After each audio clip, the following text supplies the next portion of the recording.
During the most recent episode of Real Time with Bill Maher, the controversial comedian and political commentator squared off once again against pro-Trump political commentator Megyn Kelly, and they debated election denialism and Trump's authoritarian impulses. But before we unpack all that, if you end up liking this video and you want to support the channel, please be sure to hit the like, subscribe, and alert bells before you go. All right, friends, we've got a couple of clips to show you here. Megyn Kelly and Bill Maher have a mostly friendly professional relationship. She's been on his show multiple times. A few months ago, he went on her show. Now she's back on his.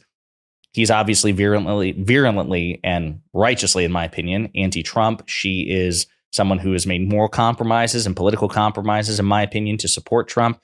And it's really interesting to see them square off, given the frustration between them, even though they're friends. So in this particular clip, I want to show you Megyn Kelly does what Megyn Kelly usually does and what many pro-Trumpers do, which is they try to muddy the waters and create false equivalents to, dull the sting of Trump's transgressions, like when it comes to election denialism. Okay. And so she does the Hillary Clinton whataboutism, and Bill Maher takes it apart. You know this. I mean, you've even said it, that if Trump wins, there will definitely be denialism.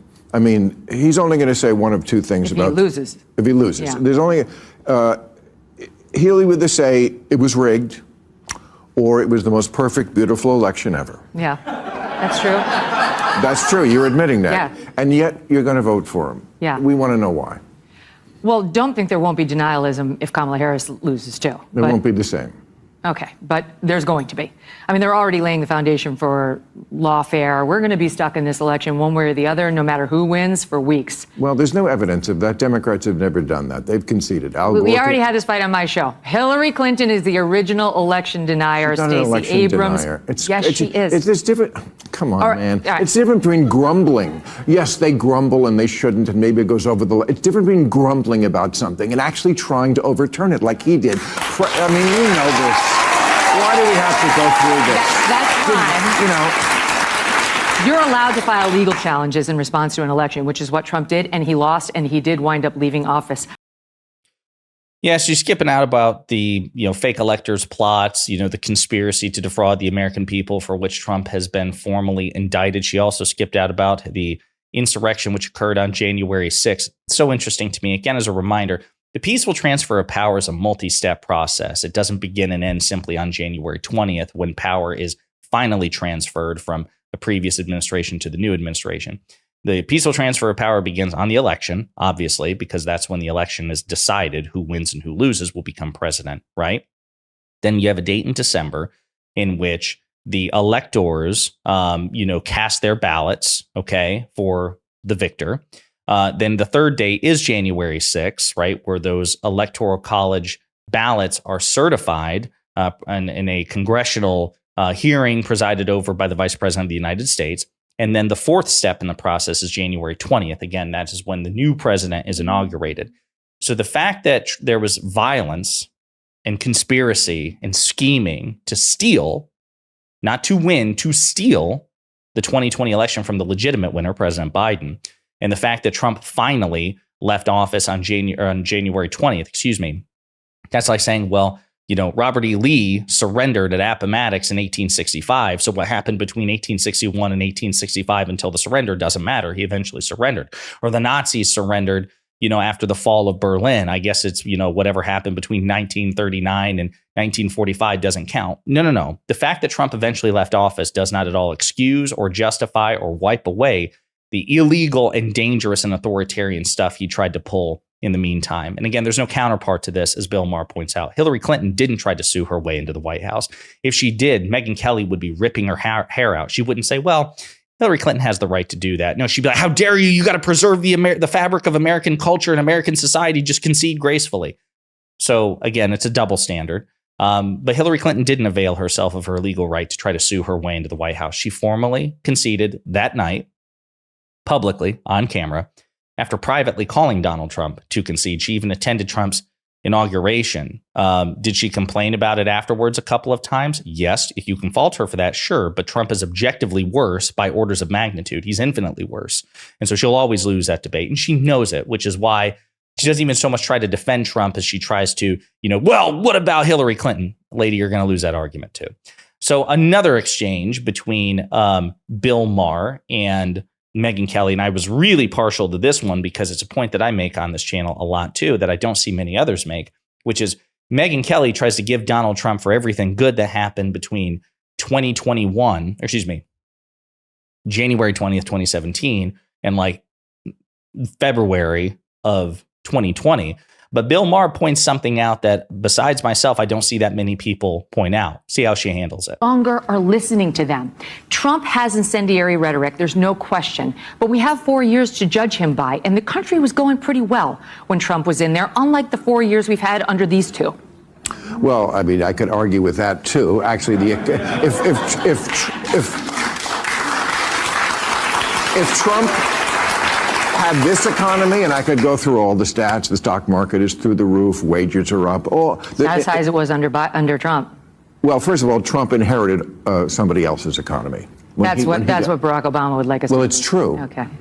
It's really on day one, everything changed. So just walk me through it. So Trump has Obama to thank for his economy, okay, but Biden can't thank Trump for anything. Okay. So again, I love that because this is the point that I make all the time. People like Megyn Kelly want you to believe that when Donald Trump was inaugurated on January 20th, 2017, he'd inherited nothing. Certainly nothing good from President Obama. And with his own tiny orange hands and his sheer force of will, he single-handedly created the U.S. economy. It's not true. That's not how time works. When presidents are inaugurated, they inherit the context immediately left for them by their predecessors, the good and the bad, right? So when Donald Trump came into office, he inherited a pretty good economy from Barack Obama, as President Obama has pointed out repeatedly. We're going to play this clip as a reminder. And the reason some people think, well, I don't know, I remember that economy when he first came in being pretty good. Yeah, it was pretty good, because it was my economy.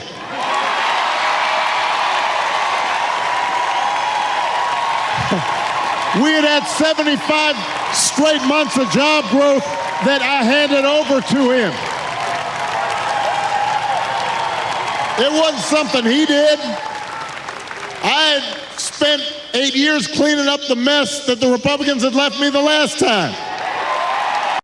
It's true. And quite frankly, Obama and Democrats didn't and don't flex nearly enough on this issue. I am a firm believer that part of the reason that Donald Trump enjoys some of the polling he does, especially when it comes to the economy, is because he brags about his economy and very often tries to take credit for things he had nothing to do with. He tries to do it with the Affordable Care Act. J.D. Vance tries to do it with the Affordable Care Act. He tries to do it with the stock market even now, even though he's out of office. So maybe if Democrats flexed a bit more and got that into their attitude, people would be more aware and more willing to give them credit for the things that they do instead of assuming, stupidly, the facts speak for themselves, because they don't. So yes, it is true that when Donald Trump came into office, he inherited a pretty good economy that Obama had spent the past 8 years building. Now, for the first 3 years of the Trump administration, for the most part, those macroeconomic trends continued. In some cases, they increased. In others, they decreased. Job growth, for example, declined under Trump compared to President Obama. But Megyn Kelly doesn't want to talk about that. Donald Trump is responsible for all the good stuff. But then the bad stuff that happened on his watch, well, you can't blame him for that. That's the pandemic. Again, pure hypocrisy from someone who knows that if there was a consistent set of standards, she and her side would always lose the argument because they can't meet their own damn standards. That's why they try to grade themselves on a curve and hold the opposition to the highest possible standard. One more clip. I feel like We've had 4 years of Trump. We've had 4 years of Trump. Yeah. Trump did not go after his what? political enemies with the Department of Justice. Right. That was Joe Biden and Kamala Harris. Well, we had Hitler in the 30s and things were okay, and then we had Hitler in the 40s and they got way worse. Oh, just because we had him. He hid his Hitlerism the first 4 years, and it's going to come out in full force. He tried to do things like that. He tried to do dictatorial, Joe Biden fascist things. actually did. So, couple of things. Again, not Maher's strongest performance, because I think he shouldn't have conceded that Trump didn't try to go after his opponents. He then tried to course correct. He's like, well, he tried to. That is the case. When Donald Trump was president, he did repeatedly, publicly and privately, tried to pressure his Department of Justice to investigate and prosecute his political opponents. New York Times did a great expose on this back in late September and gave just a few examples of people like Hillary Clinton and John Kerry and, James Comey and others who were subject to investigation following pressure from then President Trump to have them investigated. So Donald Trump did try repeatedly to go after his critics and his political opponents. The fact that he very often failed is a consequence of the people he was targeting not being guilty of crimes. That's it. It wasn't for lack of trying. And this idea that we shouldn't grade Trump harshly for that is like saying, well, this person only committed attempted murder. The fact that when he tried to kill this other person, he slipped on a banana peel and failed. We don't shake hands and say, let bygones be bygones. No, if you had it your way, the murder would have been committed. You failed to commit the murder, but that doesn't mean that you get off scot-free. You still tried to do it. Donald Trump doesn't and shouldn't get credit for trying and failing to successfully prosecute his political opponents. That's it. He still committed the moral transgression. He still should be held accountable for it. And this idea that President Biden and Vice President Harris are using the Department of Justice to go after Trump, there's no evidence of that. There's no evidence where they have publicly or privately pressured their DOJ to prosecute Donald Trump. Megyn Kelly knows this, which is why, again, she'll always lose the debate. We have evidence. We have Donald Trump going on camera as the president, trying to get his attorney general and his DOJ to prosecute Joe Biden, Barack Obama, an ex-president. This was 2020. I thought we're not supposed to prosecute ex-presidents. It's interesting how the standard changes. Hillary Clinton and others. We have no evidence of President Biden ordering his DOJ, trying to pressure his DOJ to prosecute his political opponents. Because again, Donald Trump is morally inferior to Joe Biden. He just is, and Kamala Harris.